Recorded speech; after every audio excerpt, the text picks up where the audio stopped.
சிலுவையில் அறையுண்டே, நான் சிலுவையில் அறையுண்டே,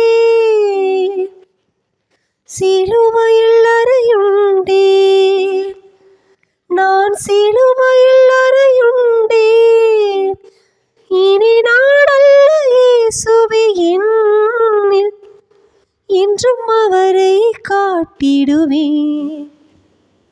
இனி நாடல்ல இயேசுவே என்னில், இன்றும் அவரை காட்டிடுவேன். மேன்மை பாராட்டுவேனா, மேன்மை பாராட்டுவேனே, மேன்மை பாராட்டுவேனா, மேன்மை பாராட்டுவேனே. இயேசுவின் அன்பினையே மேன்மை பாராட்டுவேன். இயேசுவின் அன்பினையே மேன்மை பாராட்டுவேன். சிலுவை எந்தன் மேன்மை, சிலுவை எந்தன் அடைக்கலம், சிலுவை எந்தன் மேன்மை, சிலுவை எந்தன் அடைக்கலம். ஸ்தோத்திரம் இயேசுவே ஸ்தோத்திரம், சிலுவை நாதனே ஸ்தோத்திரம். ஸ்தோத்திரம் இயேசுவே ஸ்தோத்திரம், சிலுவை நாதனே ஸ்தோத்திரம்.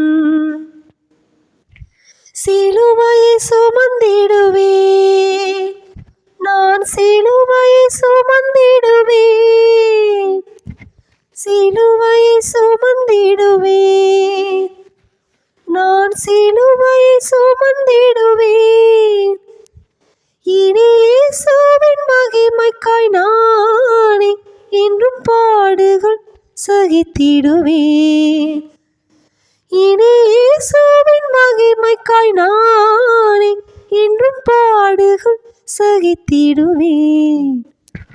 மேன்மை பாராட்டுவேனா, மேன்மை பாராட்டுவேனே, மேன்மை பாராட்டுவேனா, மேன்மை பாராட்டுவேனே.